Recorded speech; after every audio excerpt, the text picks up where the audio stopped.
Tuh.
Oke, assalamualaikum.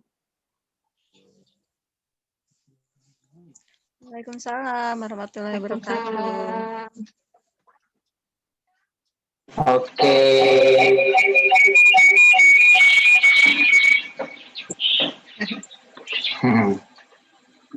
Iya, alhamdulillahirobbilalamin.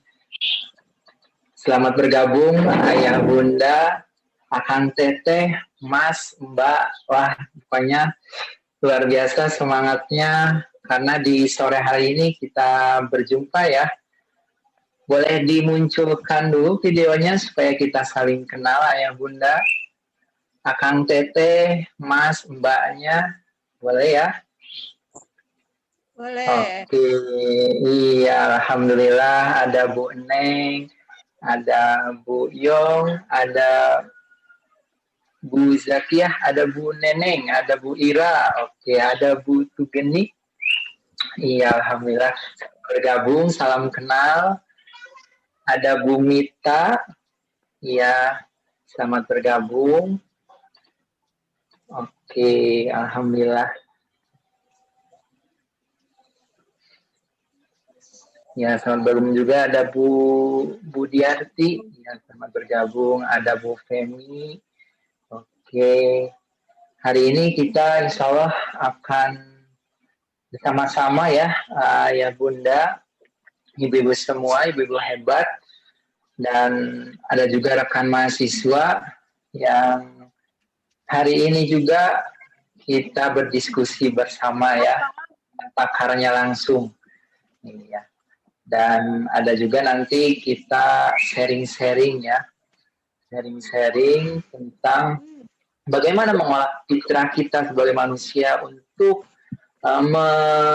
untuk menyalurkan fitrah kita sebagai manusia, terutama dalam bidang pendidikan, pola asuh anak, dan nanti juga insya Allah materi akan memberikan bimbingannya untuk kita semua. Oke, silakan yang baru bergabung. Ya, selamat sore. Assalamualaikum warahmatullahi wabarakatuh. Yang baru bergabung. Oke. Biasanya Sabtu sore ada yang JJS mungkin ya.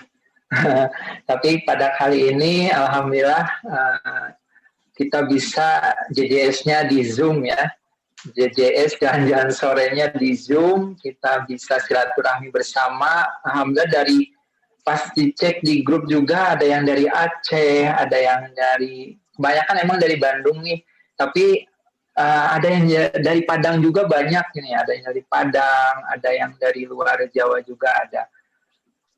Makanya aduh senang sekali bisa bertemu dan bersilaturahmi bersama di acara webinar hari ini.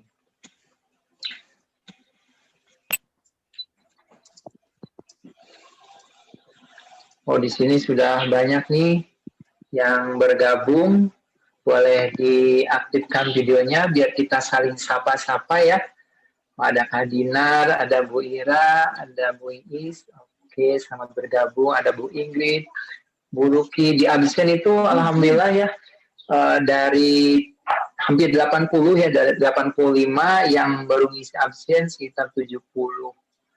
Ya alhamdulillah. Luar biasa acara hari ini. Mudah-mudahan nanti di acara hari ini, mungkin kita hanya 90 menit, tapi 90 menit ini kita akan efektifkan waktunya untuk membahas bagaimana fitrah kita sebagai pendidik, terutama pendidik di rumah ataupun di sekolah sebagai guru. Oke, selamat bergabung. Suara Abi masuk lah. Ya, ayah hebat juga. Wah, baru Pak Dinar nih. Iya. Oke ya, sambil menunggu, boleh kenalan dulu. Ada yang mau kenalan, bersilaturahmi? Ada nih siswa kelas bahasa Inggris nih, mamahnya Kristina, Ibu Yongweni, boleh menyampaikan harapannya untuk kegiatan hari ini. Boleh di mute. Nah ya, silakan Bunda. Ya, Assalamualaikum warahmatullahi wabarakatuh semuanya. Terima kasih Kak Zaki, Bu Yuke juga, Ibu. Assalamualaikum. Ya, harapan saya sih karena saya merasa, apa ya, yang namanya ilmu insya Allah akan selalu bermanfaat ya kalau kita berusaha untuk menambahnya gitu. Saya merasa banyak kurangnya gitu, banyak ketidaktahuannya karena kalau jadi ibu itu kan nggak ada sekolahnya gitu. Jadi ketika ada webinar mengenai pendidikan ini, wah ini alhamdulillah, masya Allah gitu, Allah berikan kemudahan gitu. Seperti itu aja Kak Zaki. Oke, baik. Terima kasih Ibu. Semoga insya Allah harapannya juga insya Allah mudah-mudahan kita bisa Ibu ya. Terima kasih Bu penyemangatnya untuk sore hari ini. Bunda, terima kasih. Ya. Ada lagi boleh yang ingin menyampaikan harapan-harapannya di sore hari ini? Ada yang dari Bu Adelia atau Bunda Adelia boleh menyampaikan harapannya. Bu Adelia Putri, halo. Halo, iya. Ya, salam kenal. Bunda silakan bisa menyampaikan harapannya untuk di sore hari ini kelihatannya. Semoga semuanya yang sudah bergabung mendapatkan ilmu bermanfaat dan bisa menyampaikan kepada semua siswa.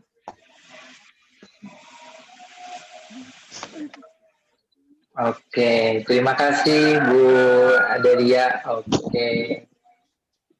Ini ada Bu Femi nih dari Padang ya kalau nggak salah nih, boleh Bu Di Femi? Bandung. Selamat- TPW. Oh Bandung. Oh Bu Femi, iya. Oke. Oke, luar biasa ya. Iya.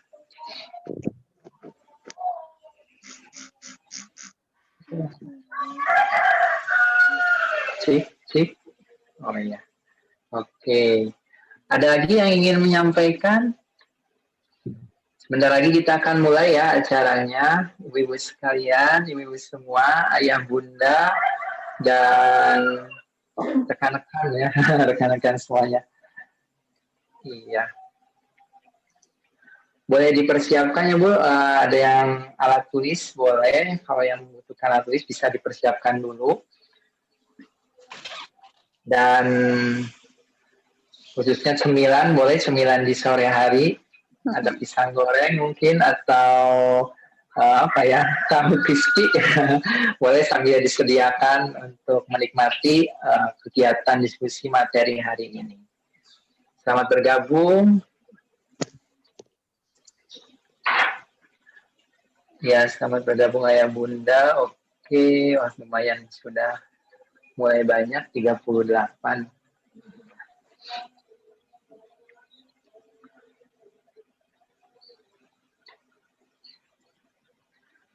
Oke, nanti di sini ayah bunda, kakak-kakak semuanya, kita kakak-kakak aja ya, mungkin seumuran dengan saya sendiri, jadi ayah bunda dan kakak-kakak semuanya, kita hari ini lebih banyak diskusi dan sharing bersama ya. Jadi di sini kan ada yang background semua kan nanti fitrah kita kan sama nih, ibu-ibu dan bapak-bapak semuanya.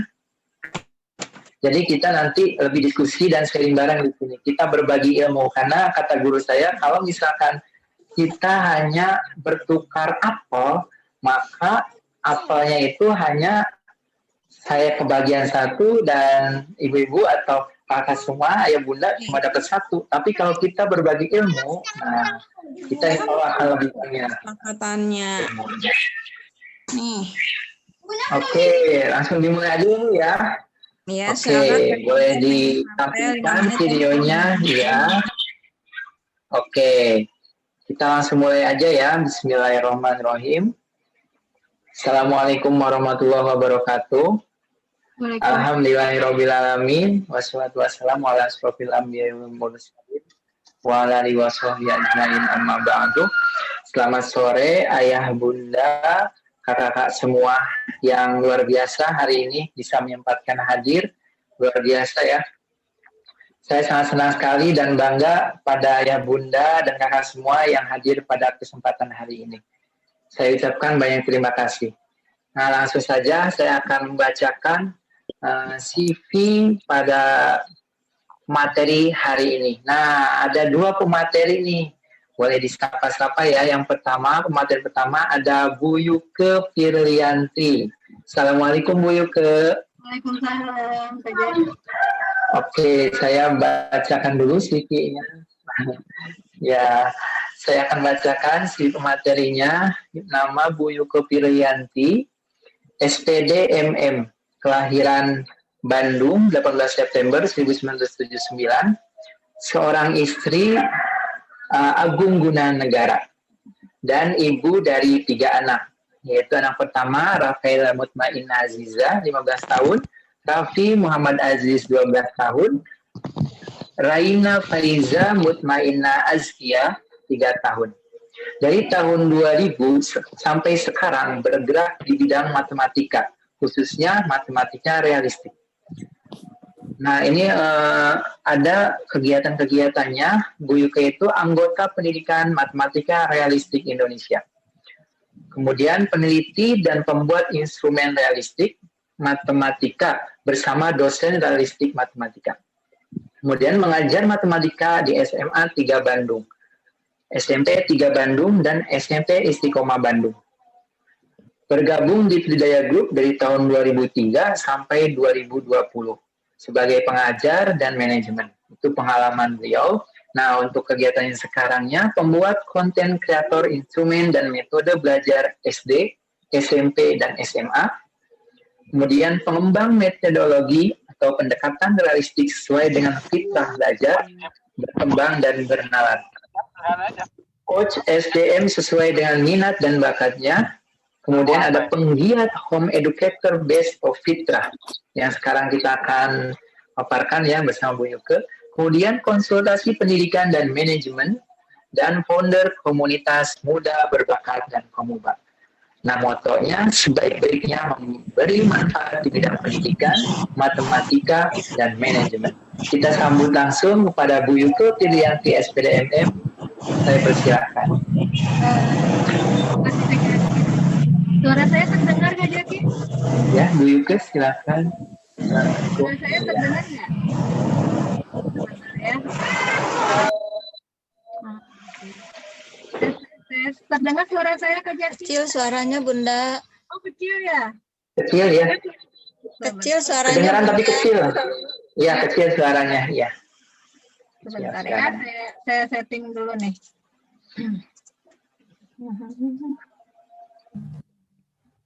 Halo, tes. Halo.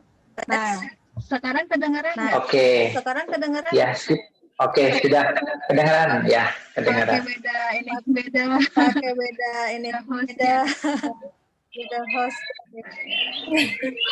Ada echo-nya Bunda. Lift tinggal dong. Baik, bismillahirrahmanirrahim. Bismillahirrahmanirrahim. Warahmatullahi wabarakatuh. Waalaikumsalam warahmatullahi wabarakatuh. Nah, alhamdulillah ya kita bisa berkumpul di kegiatan apa nih Kak Jaki nih ya sebagai penggagas pembentukan komunitas ya. Komunitas orang tua dan guru yang memang peduli akan inovasi terhadap pendidikan ya, terutama di masa pandemi sekarang, gitu ya. Jadi di sini kakak-kakak dan ibu bapak guru boleh kita diskusi sambil di chat ya. Jadi kita lebih ke brainstorming sebuah konsep gitu ya, konsep yang memang digagas dari pemuda-pemudi ya. Jadi angkatan generasi Z yang sekarang sudah masuk usia produktif nih. Kak Zaki dan kawan-kawannya. Jadi beda angkatan kita ya Kak Zaki. Tapi mudah-mudahan tidak beda server. Beda generasi. Kalau saya generasi X kelahiran 79, generasi di mana hafalan cara cepat itu lagi tren-trennya. Generasi mesin di mana kalau kita punya berpikir melebihi kalkulator itu keren banget gitu.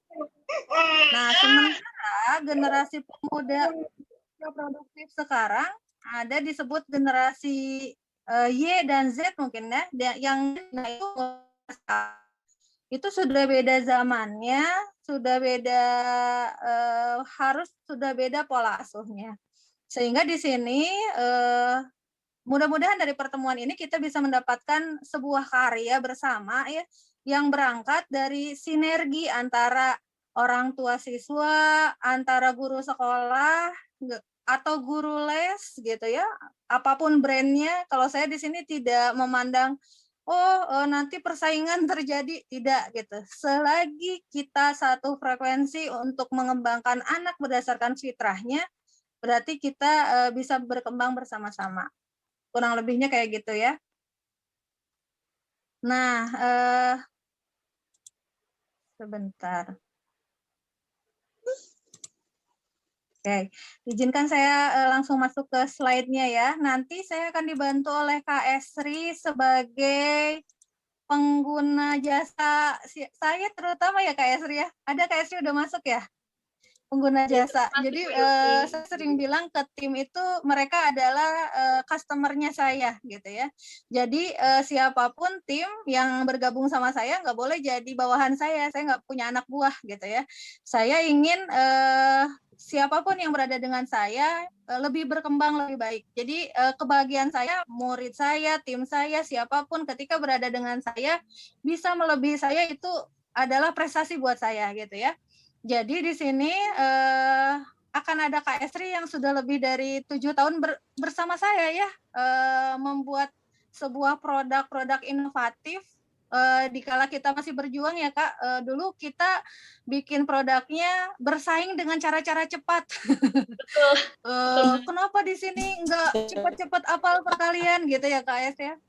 Kenapa di sini tidak sama seperti di yang lain dan sebagainya? Itu perjuangan kita ya. Tapi qadarullah dengan adanya pandemi, ya, dengan adanya pandemi, dengan adanya kita di rumah saja, dihilangkannya UN gitu ya, dihilangkannya ujian sekolah, itu justru menurut kami sebuah berita baik. Artinya mulai sekarang lah kita saatnya fokus pada individu per anak gitu ya. Jadi anak-anak kita adalah istimewa, tidak ada pembandingnya, tidak mempengaruhi ranking 1, 2, 3 gitu ya. Semua anak unik, terlahir dari keluarga yang hebat, mendapatkan fitrah, bakat, kelebihan yang harus kita temui. Mungkin ini hikmahnya gitu ya. Jadi tema sekarang itu menjadi home educator di masa pandemi gitu, sehingga memang ketika 2020 saya pun memutuskan untuk resign karena memang saya berpikir bahwa pendidikan itu dimulai dari rumah gitu ya. Saya sudah mulai berpikir di sana. Kalau dulu karir harus gimana. Nah, sekarang pendidikan adalah mulai dari rumah, bagaimana kita membuat sebuah generasi bangun yang tidak terjebak gitu ya sama apapun pengaruh-pengaruh yang tidak baik gitu ya. Nah, gayung bersambut mungkin oleh kakak-kakak konsultan Komuba ya. Beliau ada yang masih mahasiswa, ada yang sudah lulus, ada yang S2 dan sebagainya, mau menjadi relawan gitu ya. Mau bersama-sama berpikir bagaimana membuat sebuah produk yang ini mudah-mudahan bisa jadi solusi buat guru dan juga buat orang tua gitu. Mudah-mudahan ya. Jadi kami berangkatnya bukan dari pihak kedinasan atau lembaga formal, tapi benar-benar berangkat dari swasta ya, bukan lembaga bisnis juga ya, komunitas ya, gitu. Intinya ke sana ya, tujuannya ke sana. Nah, latar belakangnya apa? Bahwa di sini kata kuncinya adalah sebuah komunitas itu akan membantu keberlangsungan idealisme sebuah pendidikan. Jadi kita tidak berharap sama pemerintah untuk berubah. Pemerintah sudah cukup pelik ya dengan pandemi, dengan kesehatan, dengan segala sesuatunya gitu ya. Sehingga apa yang bisa kita lakukan? Ya minimal ada 3 tahap yang harus kita tuntaskan. Jadi berangkatnya bukan dari atas ke bawah, tapi dari diri kita dulu, baru ke lingkungan. Nah, latar belakang ini komunitas, fitrah berkembang, fitrah belajar, fitrah bernalar, dan juga pendekatan realistik. Kata kuncinya di sana ya. Yang pertama itu adalah ketuntasan atau perkembangan prestasi anak itu ternyata dipengaruhi oleh 3 hal. Pertama adalah tuntas diri. Jadi fitrah tumbuh kembang anak gitu ya, itu harus tuntas. Jadi saya di sini mengutip dari Ustadz Hari ya mengenai fitrah based education ya, bahwa ada 8 jenis fitrah yang harus dituntaskan sesuai dengan perkembangan anak. Itu latar base ininya ya, literasinya gitu ya, literaturnya. Yang kedua adalah tuntas keluarga. Bahwa sekarang peran dari kita sebagai ibu dan ayah itu bukan lagi peran-peran teknis. Yang ngecek makan ibu gitu, yang nyari uang ayah, bukan seperti itu. Tetapi pendidikan sudah kembali ke rumah sekarang. Bahwa yang jadi ketua yayasan, kepala sekolahnya ayah gitu ya. Karena ayah nanti yang akan diminta pertanggungjawabannya di akhirat ya terhadap lingkungan keluarganya. Yang kedua, yang jadi manajernya, yang jadi gurunya itu adalah seorang ibu gitu ya. Seorang ibu tidak dituntut harus serba bisa gitu. Saya juga nggak bisa bahasa Inggris, jujur aja Kak Jaki. Anak saya senang bahasa Inggris, makanya saya titip peran yang ketiga yaitu adalah lingkungan gitu ya. Lingkungan adalah sarana yang tepat untuk menempa kematangan diri individu anak kita. Jadi tidak benar bahwa anak yang baik adalah anak yang tidak bergaul, enggak juga. Terus muncul pertanyaan, pergaulan seperti apa di masa pandemi ini yang cocok buat anak-anak kita? Ini juga PR. Makanya di sini kita membuat sebuah komunitas yang sinergi gitu ya. Saking luar biasanya anak-anak kita, ketiga peran ini kalau tidak tuntas itu bisa membahayakan untuk perkembangan selanjutnya gitu ya. Nah, kenapa berkembang, belajar, dan bernalar? Karena kebetulan ini masih ranah saya, gitu. Jadi nanti ada yang namanya fitrah keimanan, fitrah seksual, dan sebagainya itu pasti berkembang. Intinya tugas keluarga ada di sana. Tetapi saya di sini fokusnya lebih ke perkembangan, belajar, bernalar, menggunakan pendekatan realistik, gitu ya. Kemudian, nah ini adalah fitrah based education-nya Ustadz Hari nih. Oh, saya berapa SKS nih kalau belajar ini luar biasa sekali ya, nilai saya sebagai orang tua, ya Allah skalanya rendah sekali gitu ya. Ada fitrah keimanan, fitrah fisik ya. Fitrah fisik itu berarti harus lincah anak-anak kita, fitrah belajar dan bernalar. Nah, ini mungkin basic nanti yang akan banyak yang baru kita kembangkan ya, fitrah belajar dan bernalar.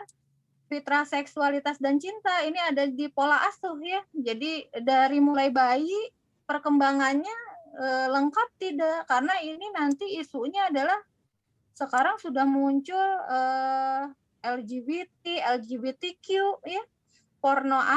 Pornografi di usia SD sudah dapat nih gambar-gambar yang tidak ini gitu ya di YouTube dan sebagainya, porno aksi di SMP, SMA dan sebagainya. Sehingga menyebabkan kebosanan terhadap lawan jenis, muncullah sesama jenis, muncullah LGBTQ. Wah, ini PR besar juga. Tapi di sini saya tidak membahas ini karena saya juga belum expert gitu ya, masih harus belajar.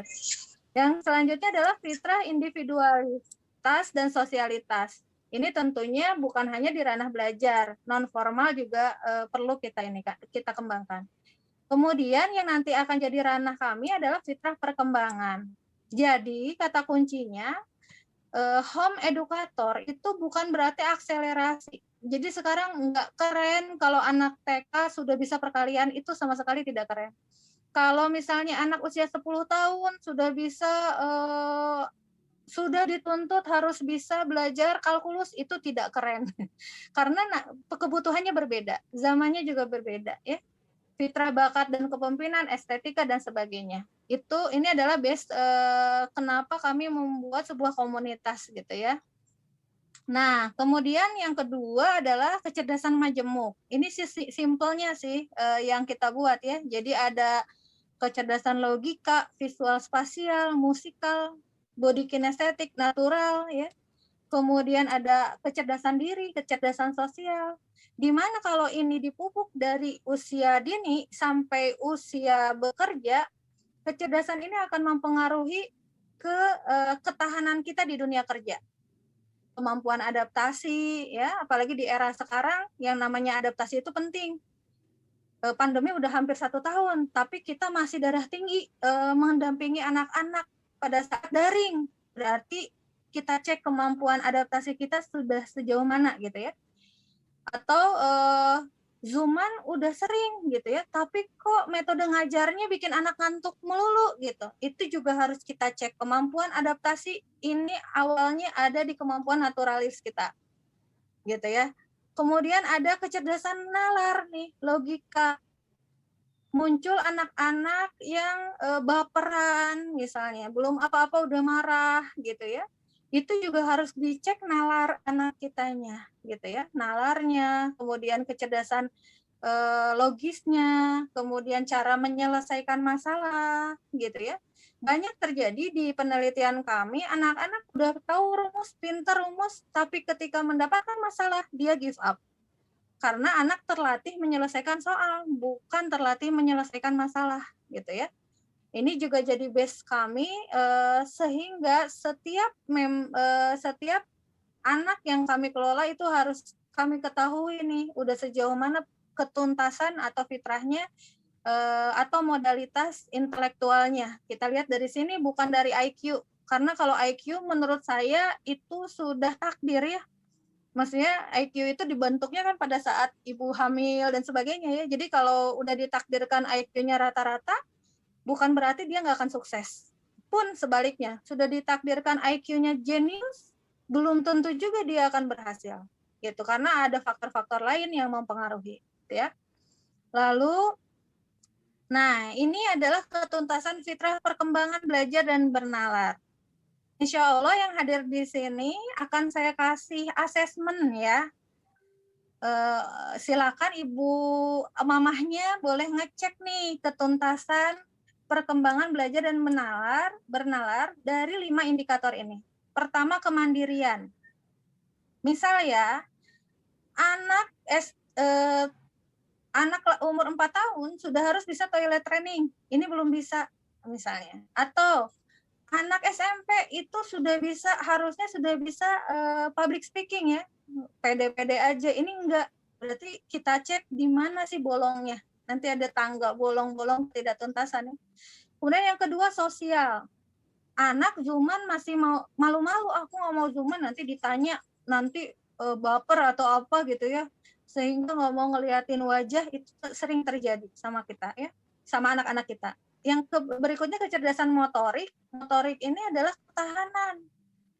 ketahanan menulis, ketahanan menggambar, konsentrasi gitu ya, kebugaran ini mempengaruhi. Kemudian kognitif, mohon maaf ini nomor 4, kognitif itu lebih ke bernalar, pengetahuan, wawasan dan sebagainya gitu ya. Kemudian bahasa itu kemampuan komunikasi ya, dan juga spiritual. Nah, pertanyaannya, apakah pembelajaran kita semua sudah mengintegrasi ini?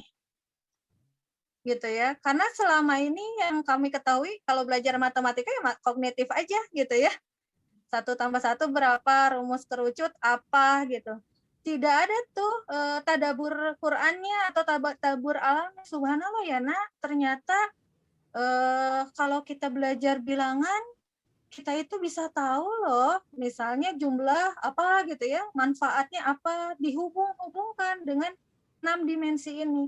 Nah ini PR kita karena kita terlalu mempartisi pengetahuan. Akibatnya apa? Sekarang di era pandemi coba.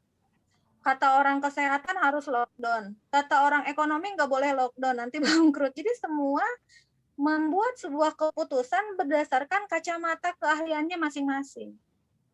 Ini juga PR ya.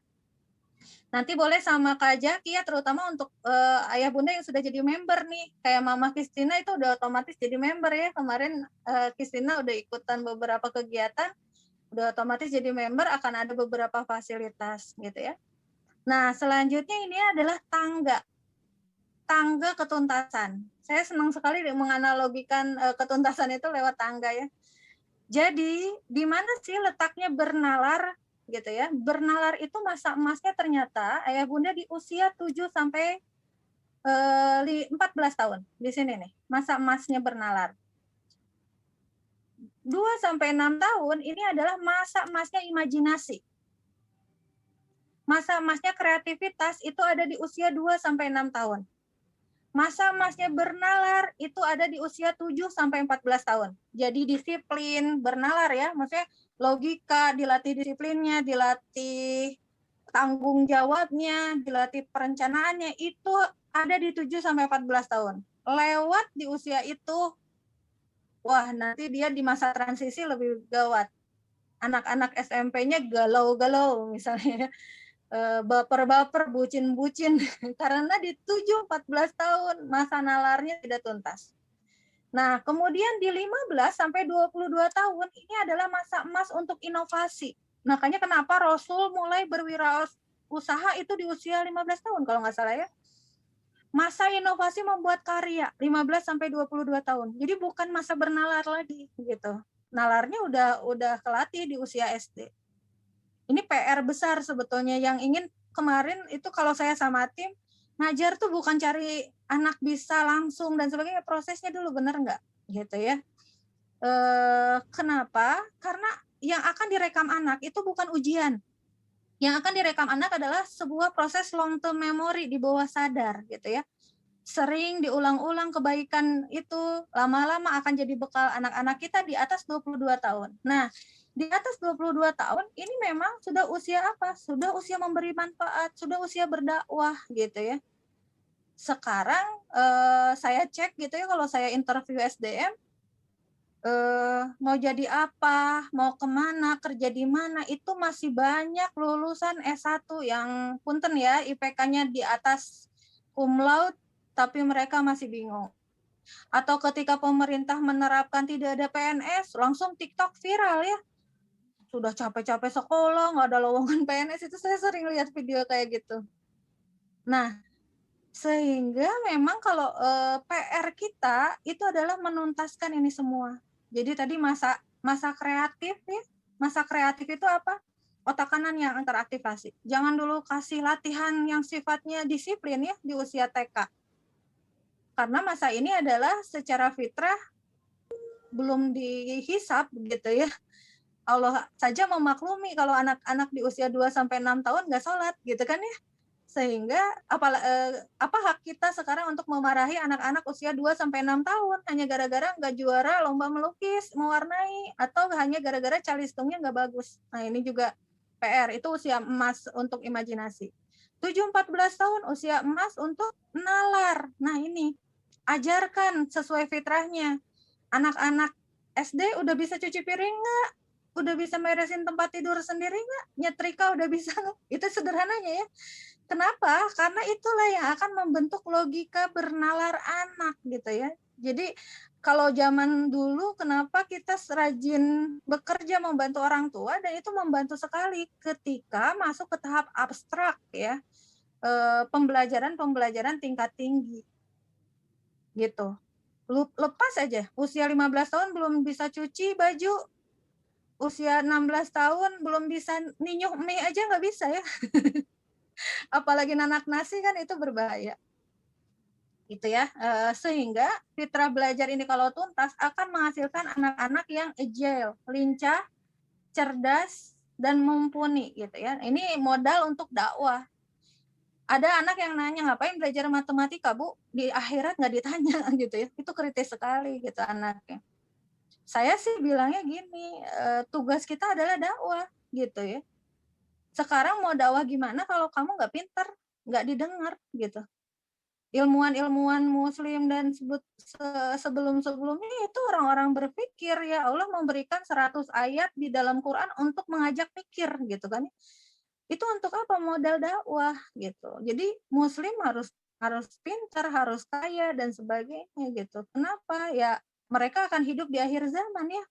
Luar biasa sekali gitu tantangan dan sebagainya. Oke. Ini adalah kekeliruan mengenai bernalar, belajar, dan berkembang. Ini yang pertama adalah setiap anak memiliki kemampuan yang sama. Zaman dulu ya. Masa kamu nggak bisa, dia aja bisa. Nah, itu ya, hati-hati. Ini sudah harus dihapus paradigma ini ya.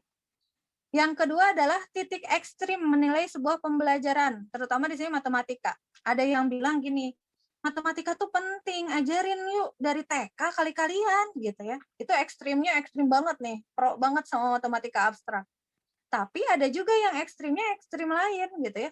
Nggak usah pinter lah, nggak semua juga orang yang apal kali-kalian bakal sukses kok gitu ya. Nah, justru di sini kami memperkenalkan metode realistik itu supaya kita tidak anti terhadap ilmu pengetahuan dan juga tidak memaksakan diri untuk bahwa si anak itu dikasih batu besar abstrak. Nah, itu yang bikin anak-anak jadi takut gitu. Yang kedua adalah parent atau teacher center ketika kita berkomunikasi atau mengajar.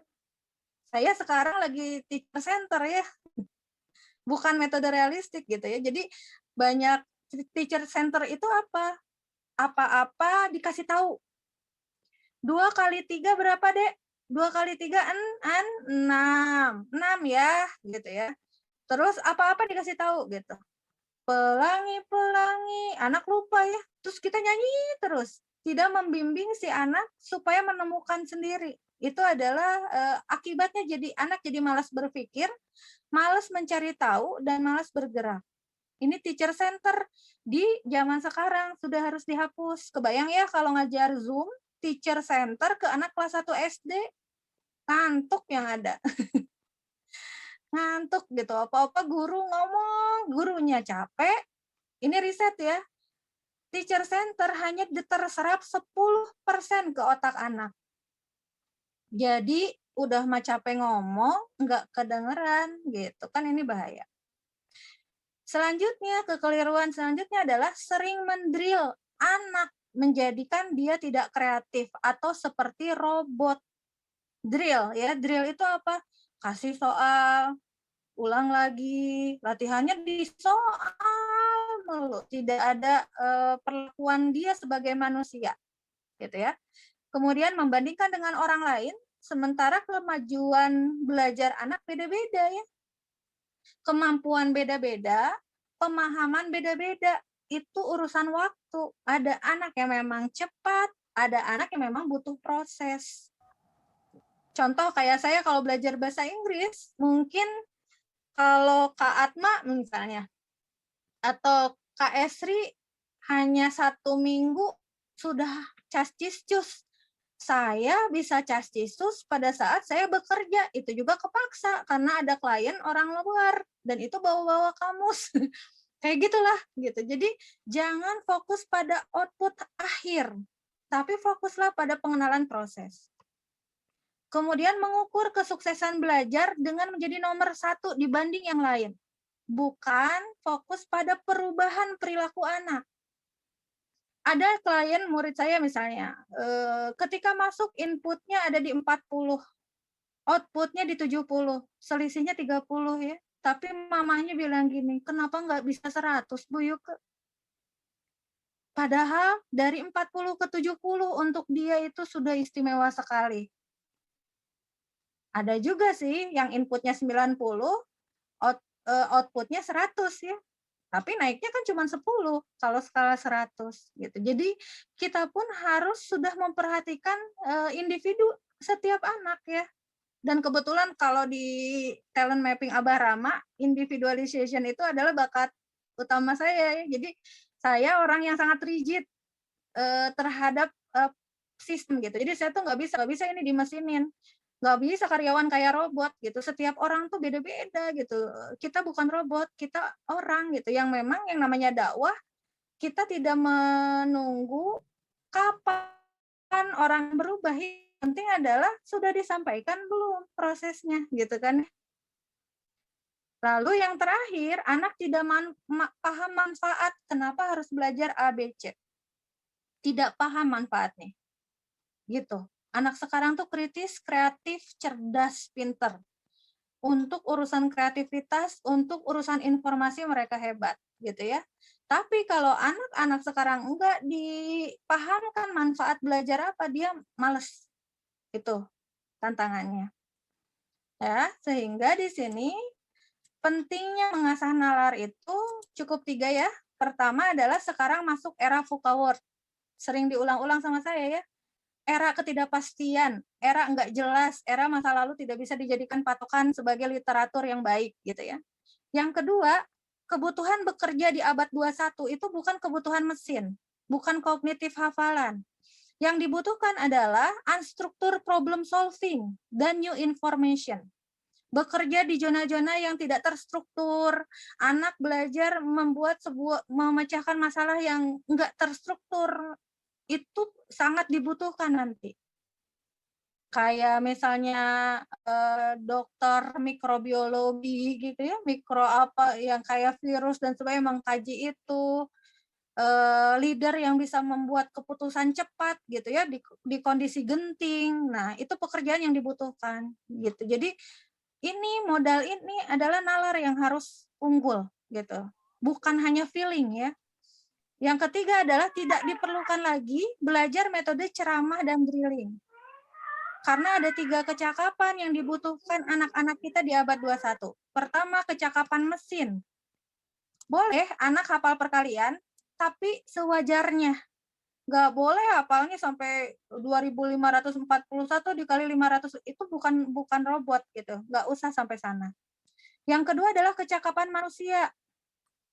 Yang ketiga adalah kecakapan manusia berkolaborasi dengan mesin. Nanti dibahas lebih detail ya di beberapa ini gitu ya, karena ini cukup rumit gitu untuk mencerna ini gitu ya, butuh diskusi dan sebagainya. Nah, sementara, ini salah kaprahnya terkadang menganggap matematika ini adalah sebuah ilmu yang sendiri gitu ya. Padahal enggak loh gitu. Matematika ini hanya sebagai jembatan ilmu pengetahuan.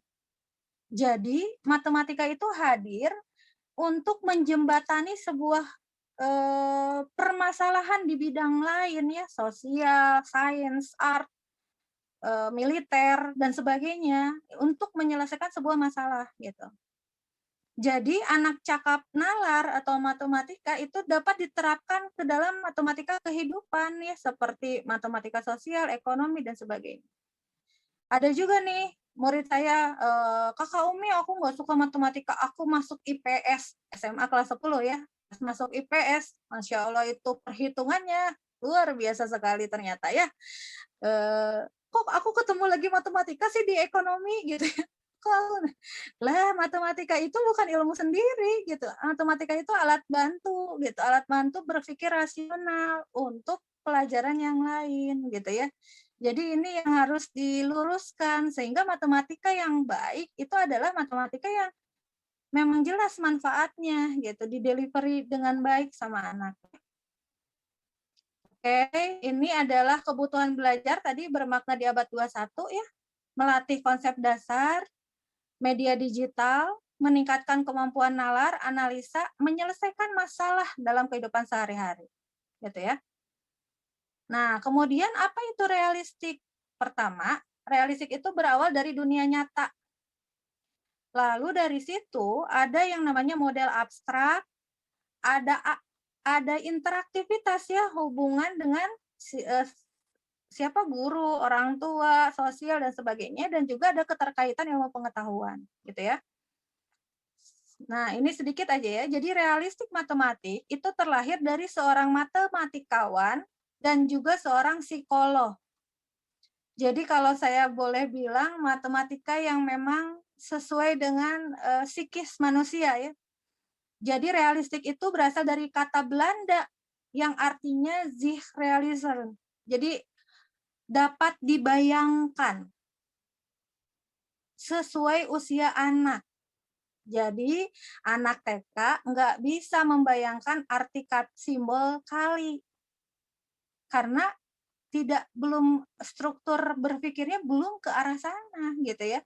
Sinapsis otaknya belum nyambung ke arah abstrak seperti itu. Sehingga kalau ngajarin matematik simbol ke anak TK itu kayak ngajarin lumba-lumba. Lumba-lumba juga jago kok perkalian ya, tapi nggak ngerti gitu ya. Itu. Kemudian, realistik itu berangkatnya dari dunia nyata dulu, justru dari real world. Dari real world masuk ke dunia khayal anak. Nah, disinilah keunikan setiap anak ya, beda-beda sesuai kecerdasannya. Ada anak yang senangnya ngomong sehingga menemukan fantasinya dengan diskusi. Ada anak yang senangnya nulis, menemukan fantasinya dengan ngotret. Ada anak yang senangnya nyanyi. Kita pernah nemuin ya Kak Esri ya, anak yang menemukan konsep perkalian dengan bernyanyi gitu ya. Ada anak yang senangnya kinestetik, menemukan konsep KPK-FPB dengan tepuk tangan. Ya sah-sah saja gitu. Yang membuat jadi tidak sah adalah setiap anak kecepatannya beda-beda dan mereka ditarget ujian gitu ya. Tapi sekarang kan ujian udah nggak ada ya. Jadi santai aja gitu ya, asal konsepnya benar-benar kena ke anak. Nah, baru yang terakhir adalah formal word. Ini matematika yang sering kita kenal juga gitu. Waktu saya sekolah juga matematika ini gitu ya.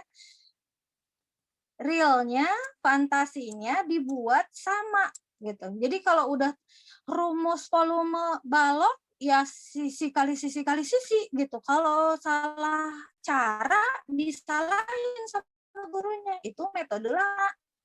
Kalau realistik tidak seperti itu gitu ya.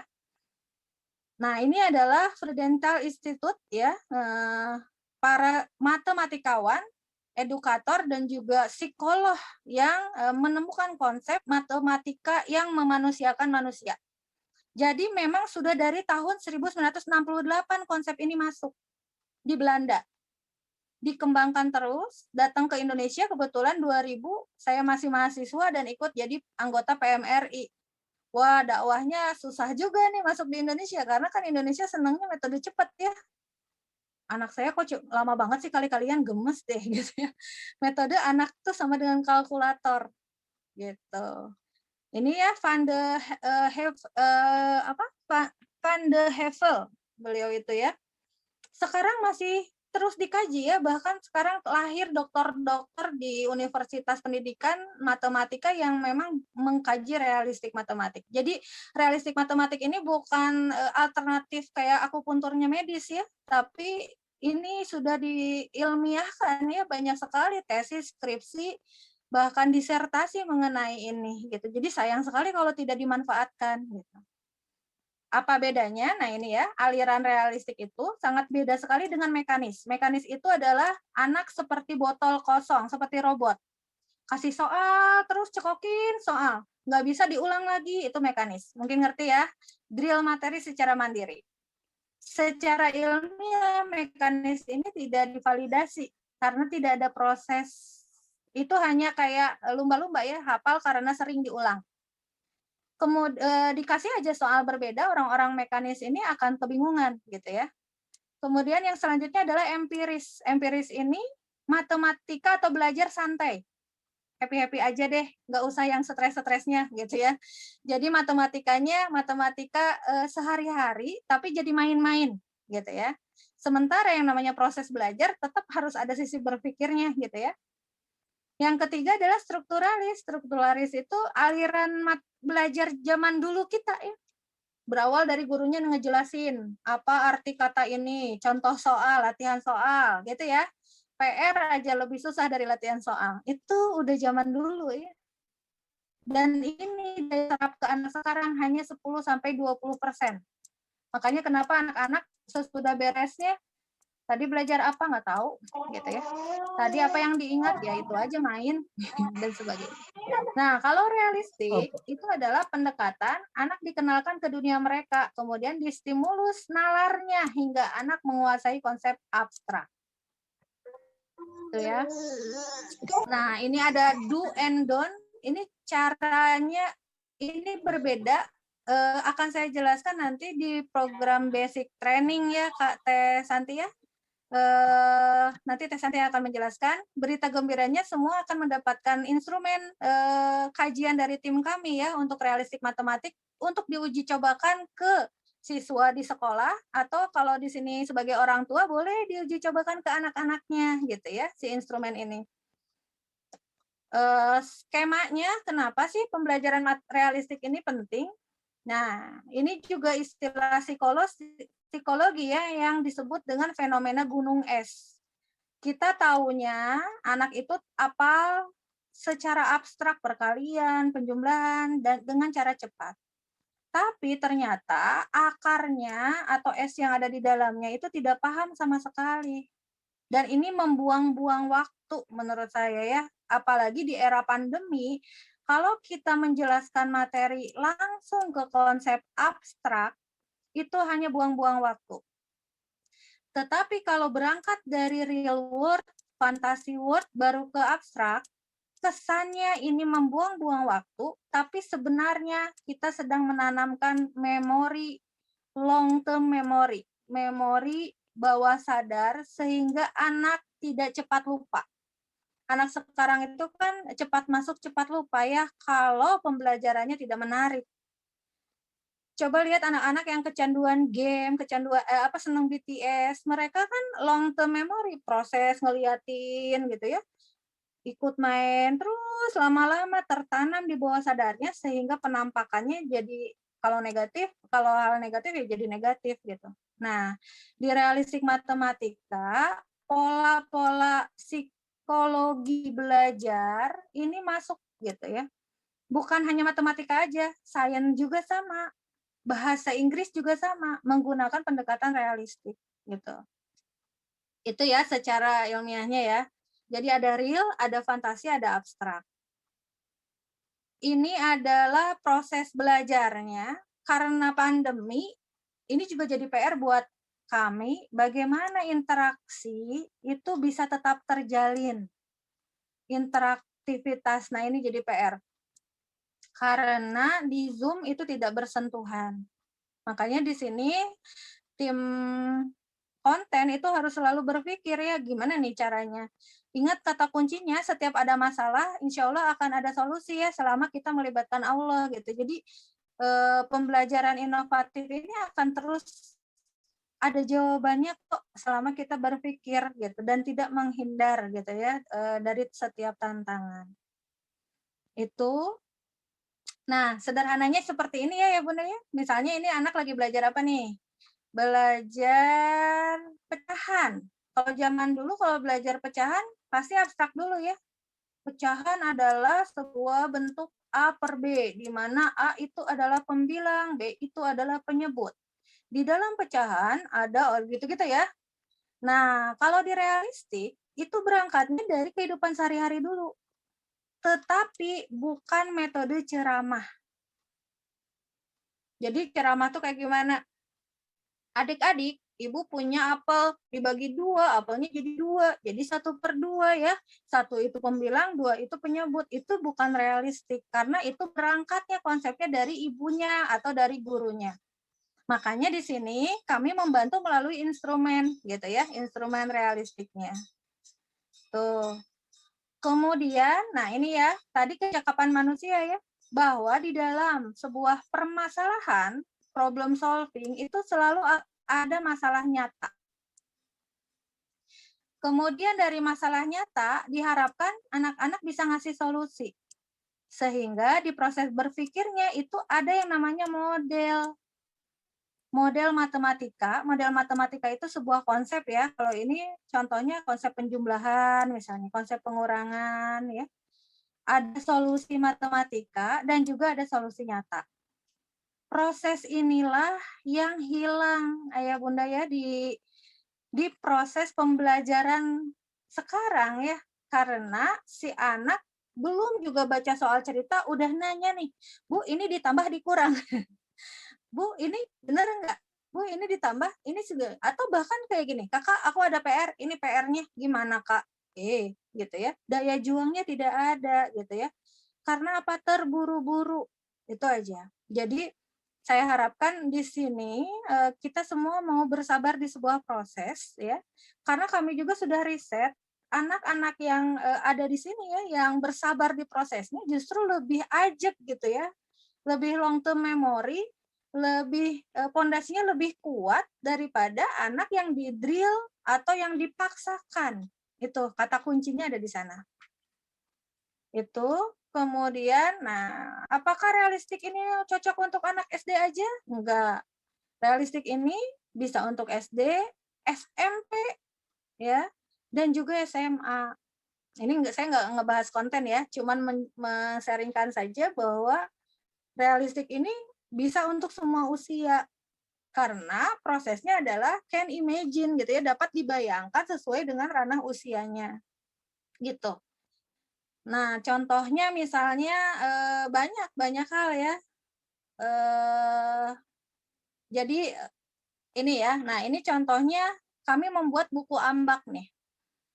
Ambak apa manfaat bagiku buat siswa kelas 1 SD. Dulu kebetulan 7 tahun di Tridaya Group, saya di Batik Tridaya pernah membuat ini sama tim ya. Jadi sebelum kita menjelaskan ke anak mau ngajarin segitiga, lingkaran atau persegi, kita giring dulu anak untuk membuat untuk dikenalkan ke kehidupan sehari-hari. Jadi ini tuh adalah buku saku untuk guru dan untuk orang tua, bukan untuk anaknya. Gitu ya.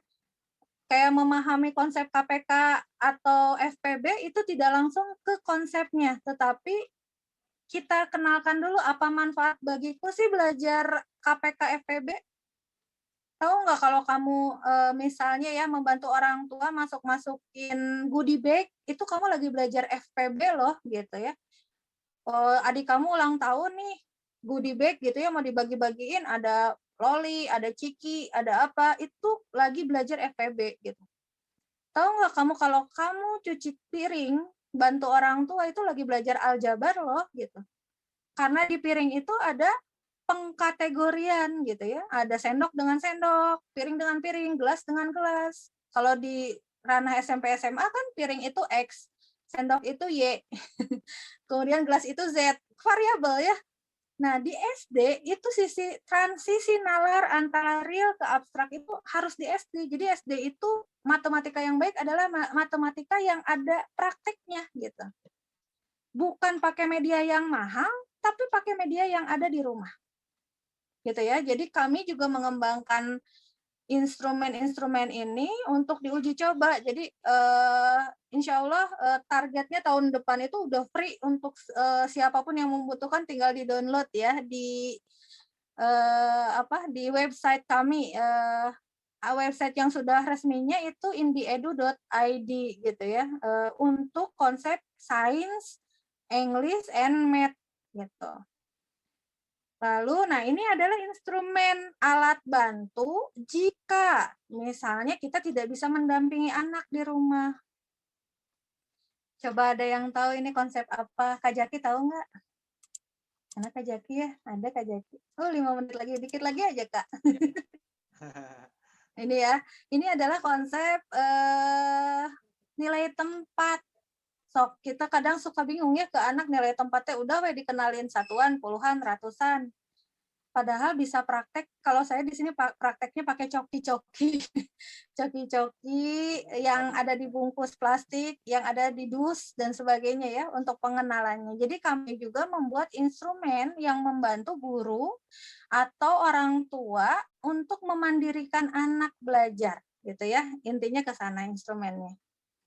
Jadi ini adalah konsep realnya, yang coki-coki itu realnya ya, ini real math-nya, ini fantasinya nih, yang manik-manik. Soalnya kalau fantasi itu imajinasi ya, jadi ngapain sih nancelupin manik-manik ke garis-garis ini kan nggak ada kerjaan. Nah itulah fungsinya fantasi. Fantasi itu untuk membuat bayangan di dalam otak anak. Nah kemudian selanjutnya ada konsep abstraknya. Jadi kalau kita terburu-buru menjelaskan 148 itu 100-an, 40-an, 8 satuan, tanpa mengenalkan apa sih manfaat dan juga realnya, itu anak kosong ya. Di gunung esnya berarti kita hanya menjejalkan yang nampak di atasnya aja, sementara bawahnya tidak dibentuk gitu. Itu ya, ini salah satu contohnya. Nah, kalau yang ini sih sebetulnya instrumen yang sudah sangat abstrak ya. Kami pun memberikan ini kalau real fantasinya sudah tuntas gitu. Gitu ya, kurang lebihnya ke sana. Itu mungkin Kak Jaki dari saya ya. Mudah-mudahan tidak puas. Nanti sedikitnya Kak Esri juga akan sharing mengenai pengalaman mengajar realistik ya, karena Kak Esri berangkatnya bukan dari basic pendidikan matematik ya Kak Esri dari biologi gitu ya. Betul. Gimana? Silakan Kak Jaki langsung aja sesi. Iya, luar biasa. Mungkin masih banyak ya bertanya-tanya gimana sih itu realistik itu, aduh masih bingung. Nah, pemateri kedua mungkin saya bacakan dulu nih CV-nya nih. CV materinya. Nanti habis ini kita ada sesi diskusi ya sambil Kak Esri nanti habis menjelaskan, setelah menjelaskan. Nah, pemateri kedua yaitu Kak Esri, nama lengkapnya Esri Desriani, SPD, praktisi pendidikan, CEO, seri belajar, motivator anak dan remaja. Oke, domisilinya dari Cianjur, Jawa Barat, kelahiran Bandung 7 Juni 1991, riwayat pendidikan SDN 1 Cimareme, SMPN 1 Padalarang, SMA N1 Cimahi, dan Universitas Pendidikan Indonesia, jurusan biologi. Aktivitasnya praktisi pendidikan 2021 sampai sekarang. Ya, konsultan pendidikan, CEO seri belajar tahun 2017 sampai sekarang, guru ekstrakurikuler, FunMath Series, SD Lukmanul Hakim tahun 2020 sampai sekarang, anggota komunitas muda berbakat dari tahun 2021 sampai sekarang, guru SMKN 1 Naringgul tahun 2021 sampai sekarang. Mungkin langsung saja ya, Kak Esri dipersilakan. Wah, luar biasa. Silakan Kak Esri. Iya, terima kasih Kak Zaki. Mohon maaf, suara saya terdengar? Terdengar Kak. Alhamdulillah. Bismillahirrahmanirrahim. Assalamualaikum warahmatullahi wabarakatuh.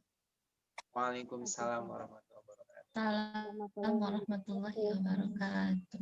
Iya, Masya Allah. Terima kasih banyak untuk ayah bunda ya. Di sini ada kakak-kakak juga. Terus juga ada yang sudah kami kenal juga di sini ya, yang senantiasa selalu hadir di setiap event yang kami berikan. Di sini mungkin saya lebih ke sharing ya. Tadi kalau dari Bu Yuke itu sangat lengkap sekali seperti apa itu realistik, dan mungkin di sini saya akan lebih menjelaskan seperti apa sih apa yang kita rasakan ya kalau misalnya kita sebagai pendidik gitu ya ketika menggunakan konsep realistik ini, dan apa yang kita rasakan ketika kita posisinya sebagai seorang anak ketika belajar dengan metode realistik. Nah, mungkin di sini juga saya punya pengalaman bareng ya dengan Bu Yuke. Jadi sedikit cerita, dulu sempat melakukan penelitian ya di salah satu lembaga yang mengusung matematikanya realistik dari Bu Yuke juga. Di situ kita melakukan 2 jenis penelitian, di mana saat itu saya nggak ngerti banget karena saya posisinya seorang mahasiswa. Ya, saya basicnya dari pendidikan biologi, tiba-tiba entah kenapa qadarullah nyemplung ke penelitian yang basicnya matematika, gitu kan ya. Bayangin ya, padahal saya masuk biologi itu ceritanya mau menghindari matematika, gitu. Itu salah satunya, udah kebongkar ya rahasianya. Ya itu Bu Yuki ya.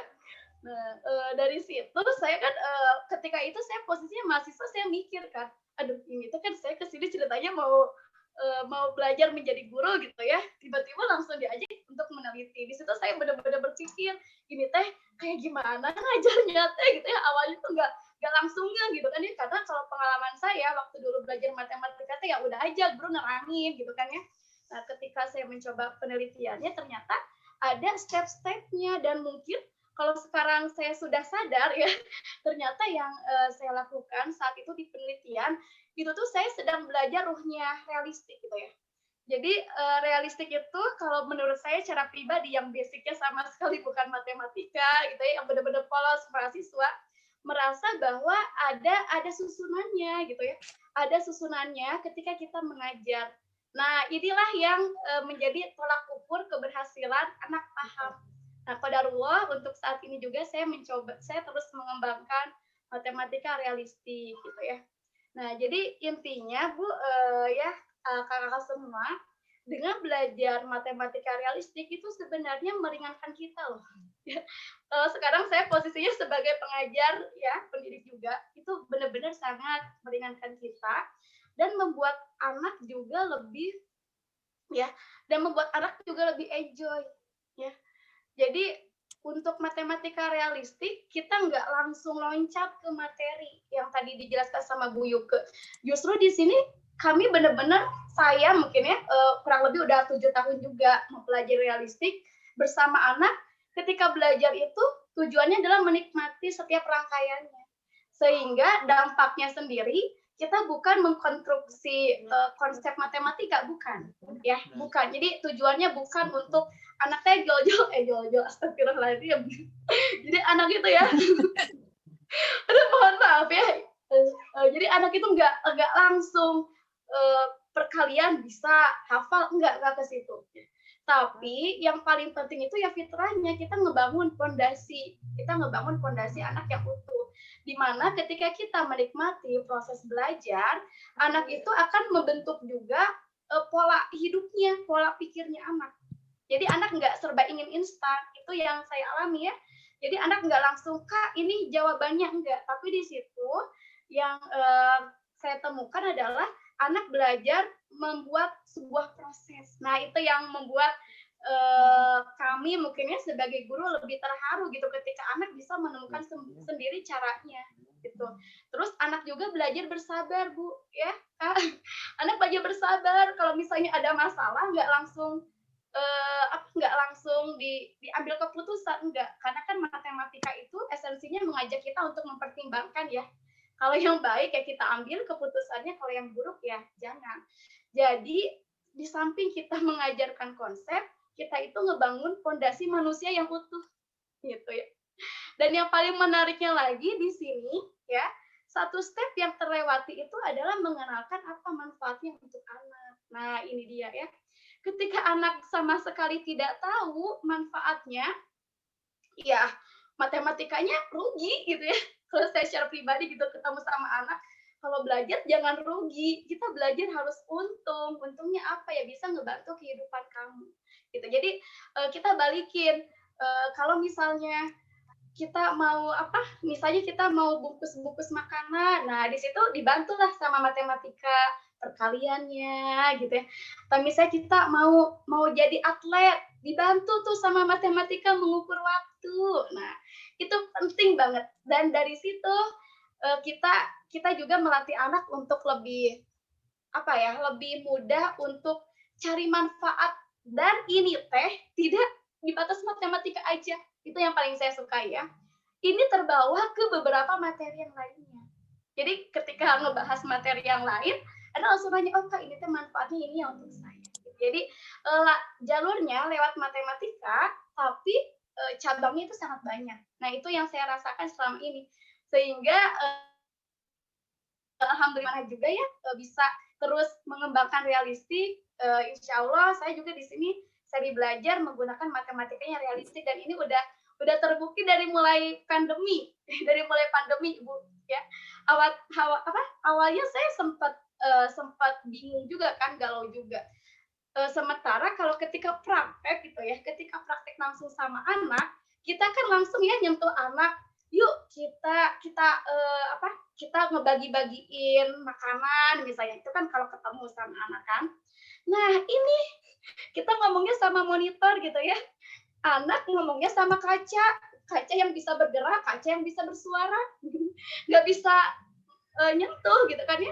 Dan anak akan mudah banget loh Bu, Kak, memutuskan komunikasi gitu ya. Ketika ini fenomena ya, saya sempat riset juga ke beberapa anak, apa yang kamu lakukan ketika kamu udah mulai bosan belajar lewat online? Ya aku login aja gitu deh. Langsung gitu kan deh. Pertama sih di mute, itu udah masih ngelihat muka kita gitu kan ya, ditutup, tapi langsung di login. Nah gitu. Terus makin kesini juga saya riset juga ke beberapa anak ini sinyalnya kurang baik katanya itu ya. Ini nge-lag, nge-hang, nge-freeze ya, itulah bahasa-bahasa sekarang kan ke anak. Nah, sehingga dari situ berpikir ini kemasan belajarnya harus seperti apa. Nah, ternyata justru dengan belajar secara online, ketika anak belajar di rumah, Ibu, Bapak ya, atau nanti mungkin Bunda yang langsung menemani, ngedampingin anaknya di rumah, Masya Allah itu lebih dari sekolah gitu kalau saya melihatnya ya. Justru saya malah, enak banget ya kalau anak belajar di rumah gitu kan ya. Kenapa? Karena rumah itu bisa menjadi laboratorium belajar untuk anak. Itu yang paling penting, itu yang paling ditemukannya. Rumah adalah laboratorium untuk anak. Jadi ibu bapak di sini sebagai pendidik jangan speechless gitu kan ya.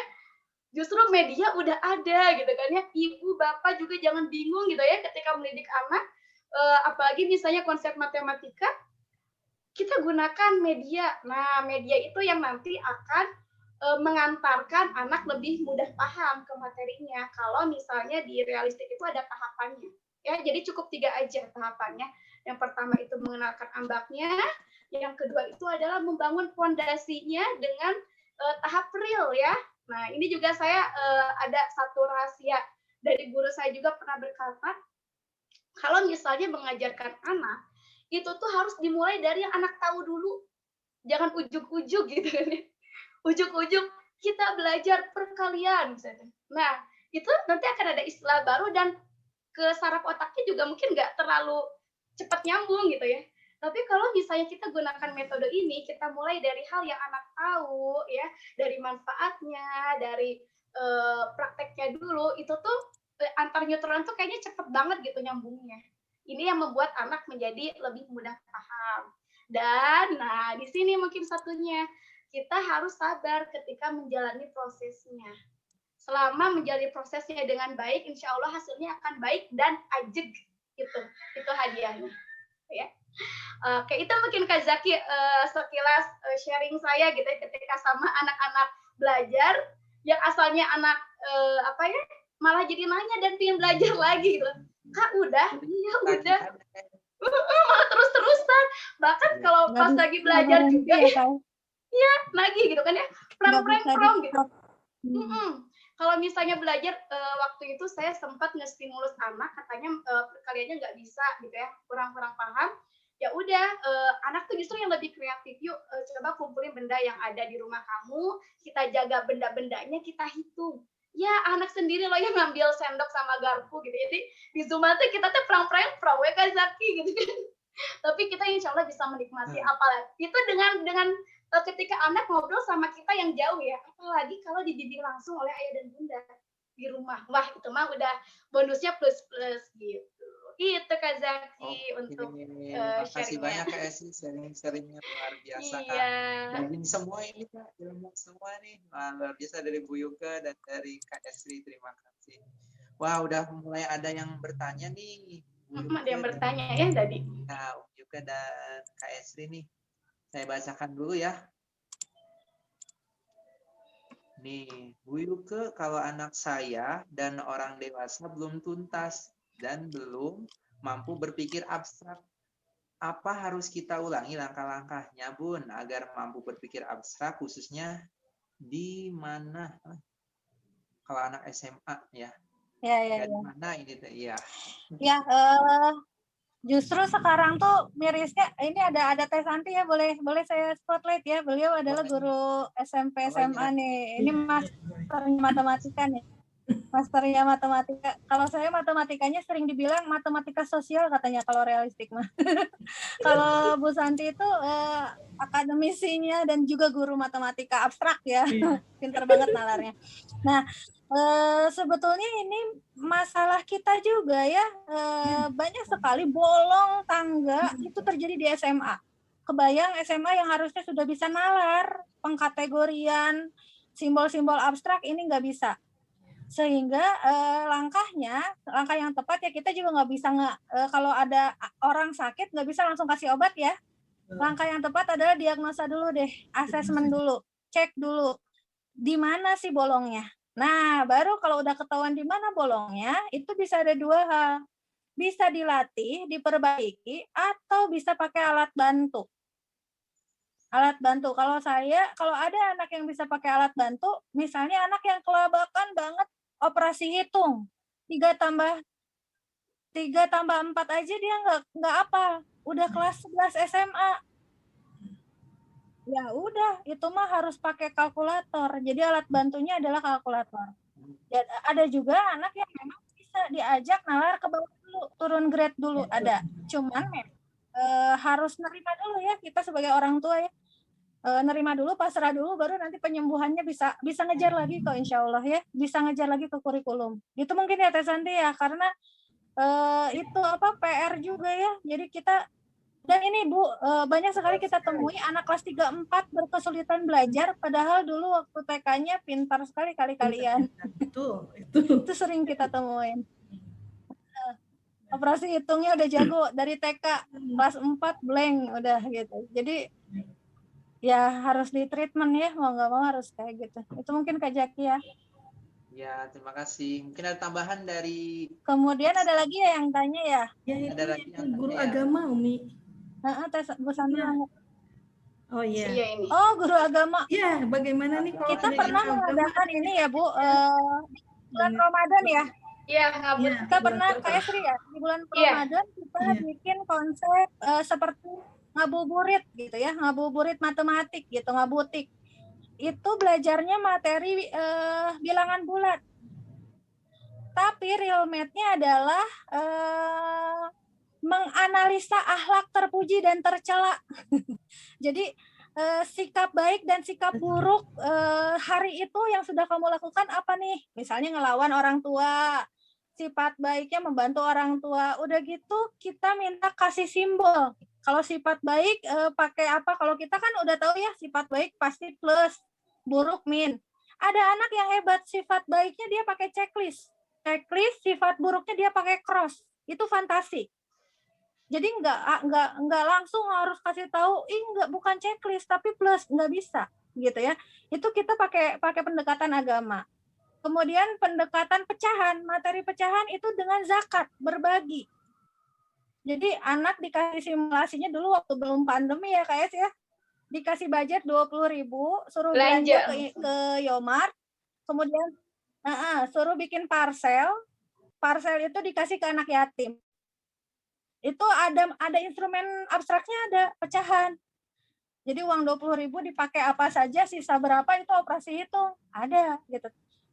Ya itu yang membuat jadi long term memory ya. Jadi menurut saya semua keilmuan pasti ada logika dan nalar matematikanya. Oh, betul. Gitu. Jadi yang menemukan teori vektor itu bukan orang matematik, itu kerjaan orang fisika tuh. Yang menemukan logaritma itu kerjaan orang kimia. Yang dia mau ngetes rasa ya, cuka sama jeruk nipis kan masih bisa jeruk nipis pakai lidah, tapi kalau asam sulfat kan udah nggak boleh ya, jadi pakai alat ukur. Ketemulah konsep logaritma. Jangan nyalahin orang matematik, saya suka bilang gitu ya ke anak-anak. Matematik tuh hanya alat bantunya aja untuk memecahkan masalah gitu. Termasuk kayak ngukur virus ya. Nah, itu kan satuan ukur ya. Yang kita tahu satuan ukur tuh selalu kucing hitam dalam mobil desi centil mondar-mandir. Padahal zaman sekarang itu udah ada tetra, theta, mikro gitu ya. Anak SD aja udah tahu kan, kilobyte dan sebagainya. Kita ngajar masih kucing hitam dalam mobil desi centil mondar-mandir ya. Kilometer, hektometer. Nah, itu ada beberapa konsep yang memang tidak update pada akhirnya gitu. Itu Kak Jaki, ada lagi? Wah, ini mulai seru nih. Oh iya ya, saya lagi. Masuk agama ternyata ada matematik. Itu waris itu ngitung hak waris. Warisan ya. Ngitung hak waris itu pecahan itu, hati-hati nih. Iya, kalau siapa itu yang ngituin hak waris tuh? Paroti Paroni apa istilahnya? Kalau nggak ngerti itu kalau nggak ngerti pecahan bahaya itu. Bahaya. Makanya harus pinter. Ya. Ada lagi mungkin Kak? Ini ada media pembelajaran ya Kak Zaki? Enggak, ini Bu Novi ya. Media pembelajaran di linknya itu iya, media pembelajaran itu jembatan dari konkret ke abstrak.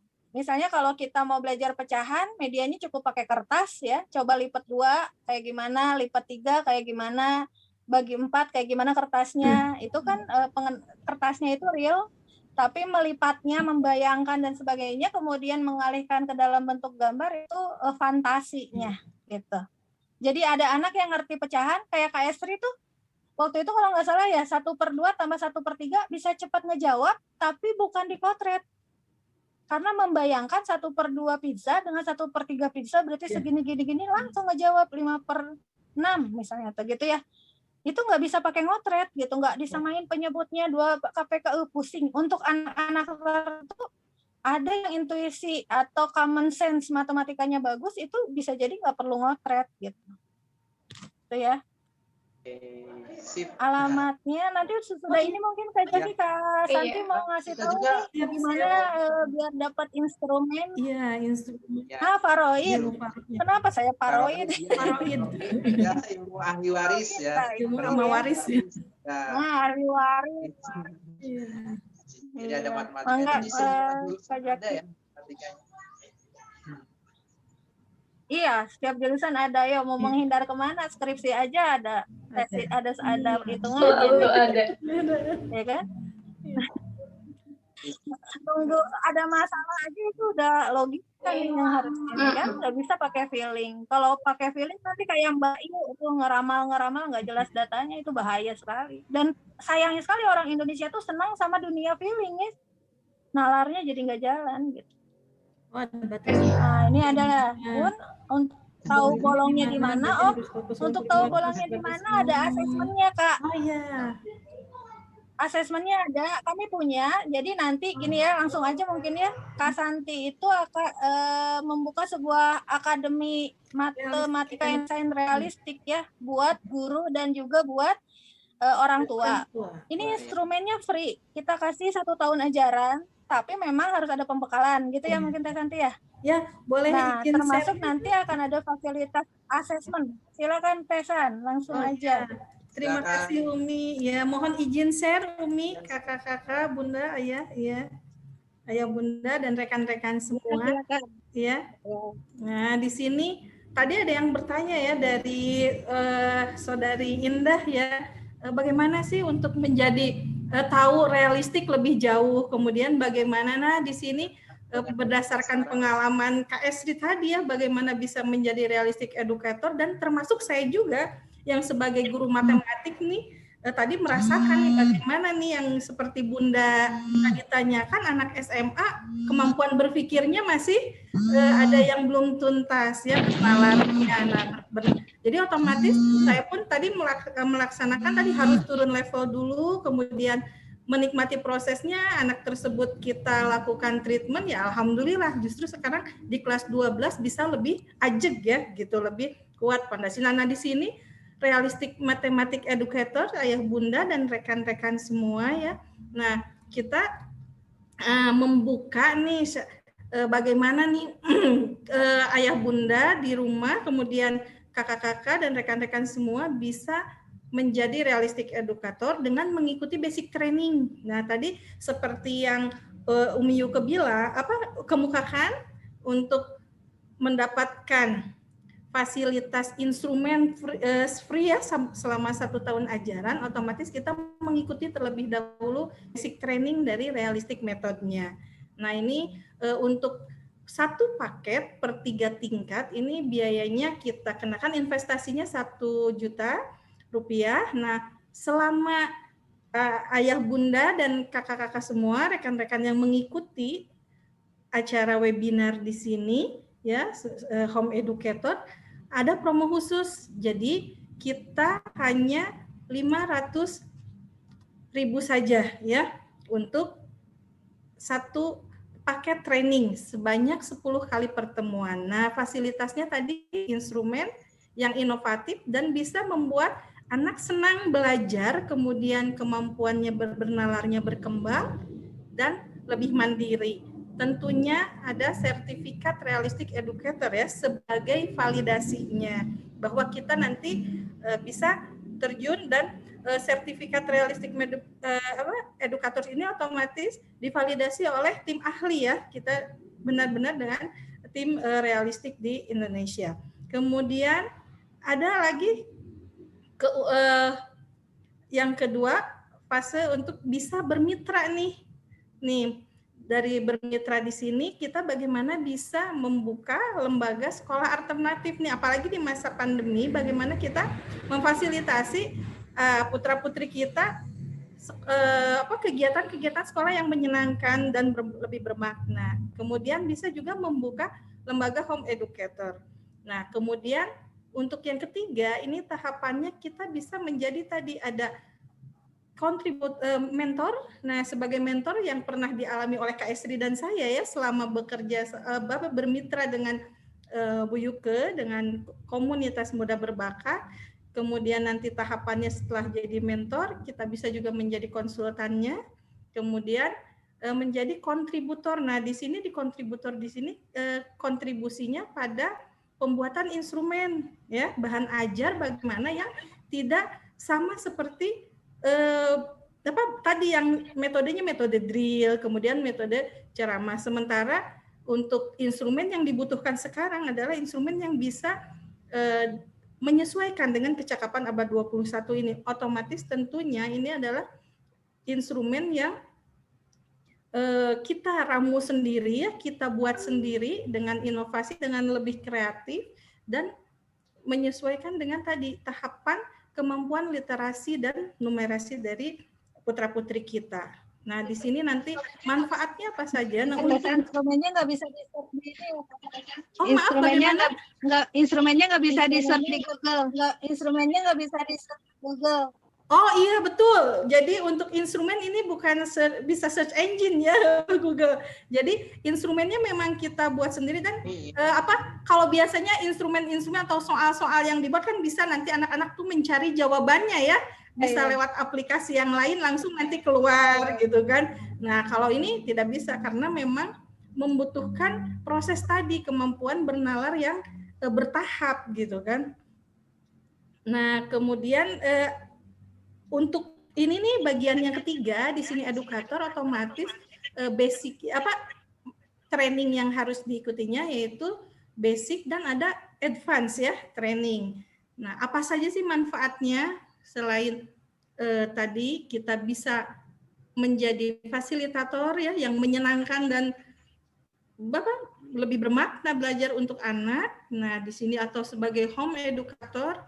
Nah, di sini kita lihat lagi lebih manfaatnya otomatis ya tadi kita menjadi fasilitator ya kalau kita sudah mengikuti basic training ini otomatis ya buat putra-putri kita. Kemudian pembelajaran pun menyenangkan, anak tadi lebih mandiri, kemudian justru di sini tadi anak lebih menjadi ketagihan yang seperti Kak Esri ungkapkan ya dalam belajar. Jadi tidak ada istilah anak bosan untuk belajar, mengalami kejenuhan apalagi di masa PJJ gini ya, anak-anak sudah mulai jenuh nih, bosan. Nah, insya Allah di sini anak bahkan tidak mengalami gitu ya.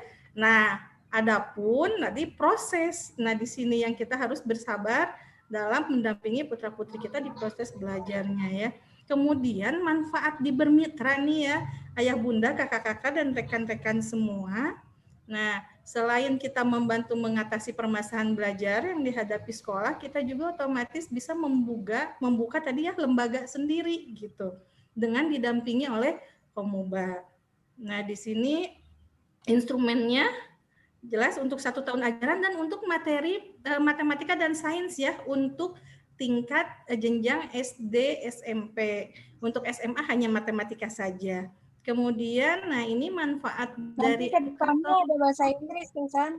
Oh gimana? Oh iya nanti ada tambahan. Kedepannya itu ada bahasa Inggris, ada lettering dan literasi. Ini lagi dalam pengkajian laboratorium Komuba gitu. Nah ternyata ada tambahannya lagi nih. Berarti bukan hanya di matematika dan sains saja. Nanti akan lebih berkembang ya, lebih banyak lagi. Nah itu manfaat dari kita menjadi tim realistik edukator di Komuba. Mungkin nanti ada program-program pengembangan lainnya yang menyesuaikan dengan bakat ya tadi, karena tadi Umi Yoke kemukakan bahwa ya sesuai dengan fitrah bernalar, kemudian perkembangan usia dan bakatnya tentunya ya. Tadi ada kaitannya dengan kecerdasan majemuk juga. Nah di sini manfaat dari ini nih mentor ya tentunya insya Allah ya kita menjadi realistik edukator di Komuba ini dengan niat ikhlas kita mendampingi putra-putri kita, membantu menyelesaikan ketuntasan dalam belajarnya, dalam menghadapi masalah-masalah masa yang akan datang yang tentunya tantangannya akan lebih besar lagi. Dan tidak terlepas kita senantiasa melibatkan Allah karena solusi yang terbesar kemudian yang masalah yang kita hadapi selalu ada solusinya dengan izin Allah tentunya dan dengan pasti dengan pertolongan Allah ya. Nah itu yang senantiasa kita tanamkan ya kepada putra-putri kita. Nah otomatis yang jadi mentor dan jadi konsultan yang berperan kontributor di sini tentunya insya Allah akan mendapatkan amal jariah, kemudian fee yang insya Allah itu mungkin merupakan bonus ya kalau misalkan kita berada di proses yang benar gitu. Kemudian untuk kontributor kami akan memberikan hak cipta nih bagi yang memang sudah kakak-kakak rekan-rekan semua nih berminat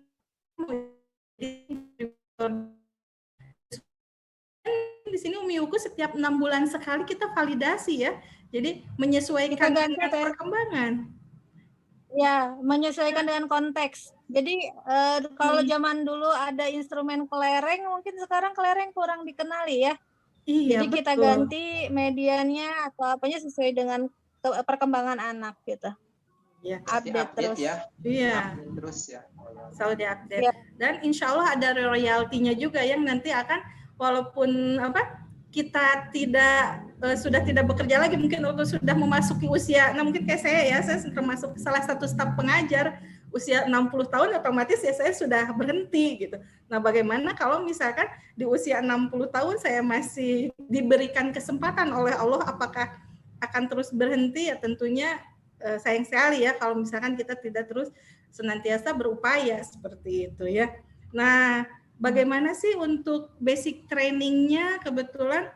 Nah, di sini kami akan mengadakan setiap hari Sabtu agenda untuk basic training, yaitu untuk realistic mathematics educator ini. Insya Allah mulai minggu depan ya, Umi, Kak Esri, Kak Zaki, ya kakak-kakak semua.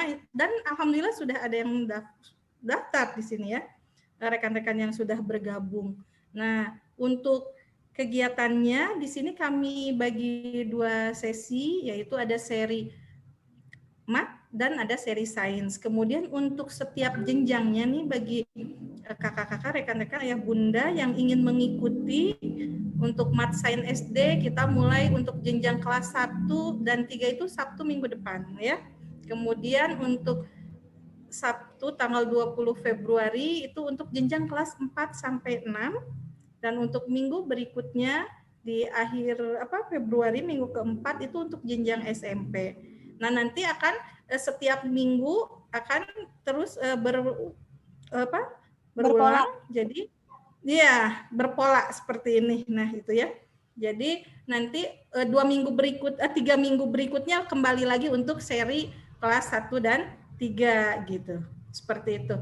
Jadi untuk setiap satu pertemuan ayah bunda sudah mengikuti 2 sesi. Apakah hanya ini saja? Nanti ada bekal-bekal yang tadi karena ada fasilitas yang kedua ya, dan itu tidak harus berurutan ya Umi Yuka. Ya, jadi, ya. Nah ini tuh fasilitas ada pendampingan dari edupreneur-nya ya, yang sesuai Kak Zaki di webinar ini ya, tema di webinar ini. Jadi ada pendampingan di manajerialnya juga gitu, seperti itu. Nah, tadi bahan ini memang sulitnya di perencanaan, Kak Santi. Kelemahan realistik itu adalah membuat instrumen yang secara tidak langsung menggiring anak ke belajar mandiri. Itu susahnya di sana. Jadi banyak yang menyerah sebetulnya membuat instrumen secara konsisten. Betul kan Tesannya di matematika ya? Betul. Iya, itu kelemahannya. Bahkan saya pun pernah kayak gini gitu ya, pokoknya banyak aliran lah di matematika juga. Tapi kelebihannya ketika rencana kita sudah bagus, itu mudah sekali mengalirkan ke anak gitu. Jadi anak kita tidak sesusah nerangin kayak metode ceramah. Betul. Itu aja. Ceramah kita harus marah-marah ke anak gitu ya, harus gimana? Ini mah cukup dikasih stimulasi, anak tombol keponya, curiosity belajarnya itu akan terstimulus dengan sendirinya. Itu sih pasti yang namanya metode manusia ada keterbatasan ya. Keterbatasan di sini ya di situ membuat soalnya nggak gampang gitu ya, dan butuh validasi memang gitu. Jadi kami pun ini kerjasama dengan dosen-dosen realistik matematik di UPI ya.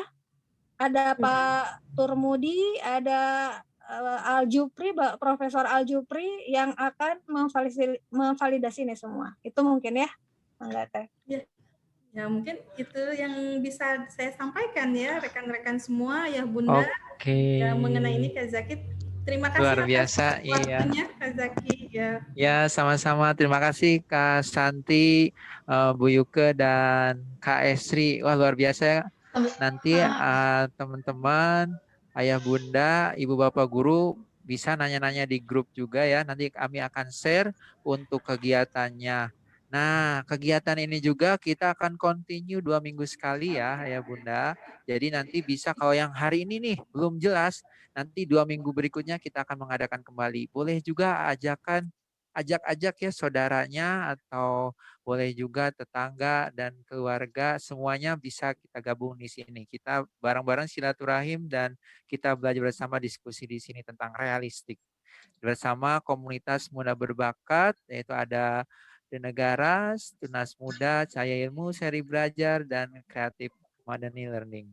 Terima kasih untuk semuanya, ayah bunda. Mohon maaf nih, waktunya lebih ya. Waktu yang disediakan lebih. Ya karena nggak kerasa ya untuk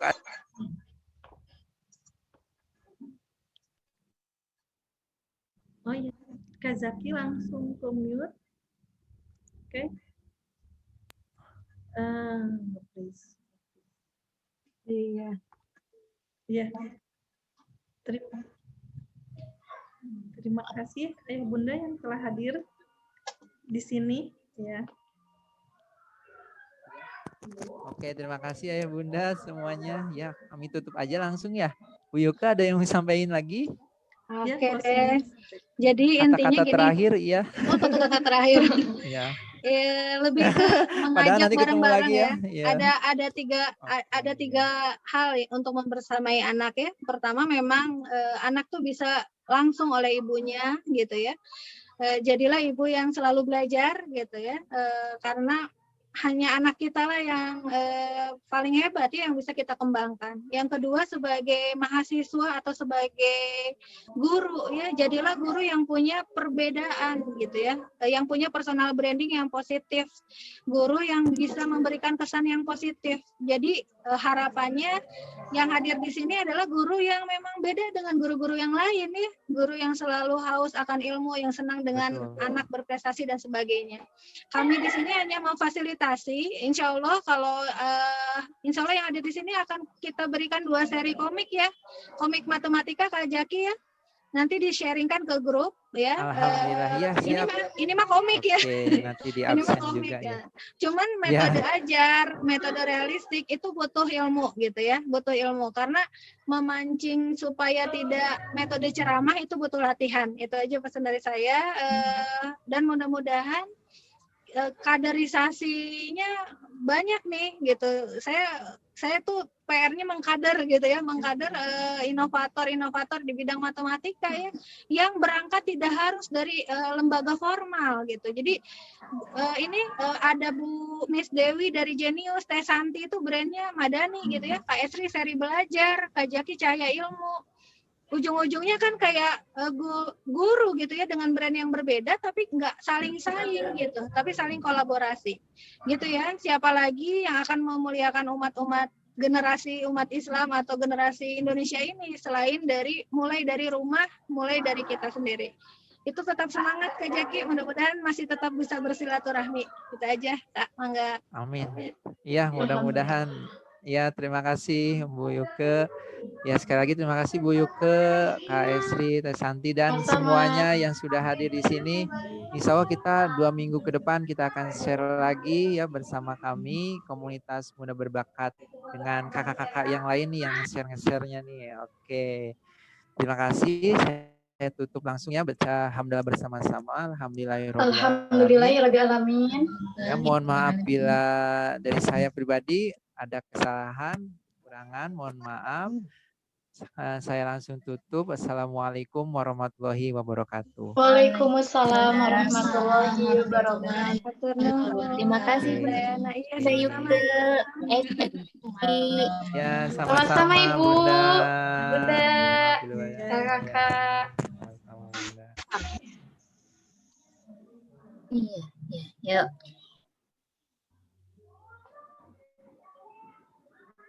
Terima kasih Umi. Terima kasih. Terima kasih ya.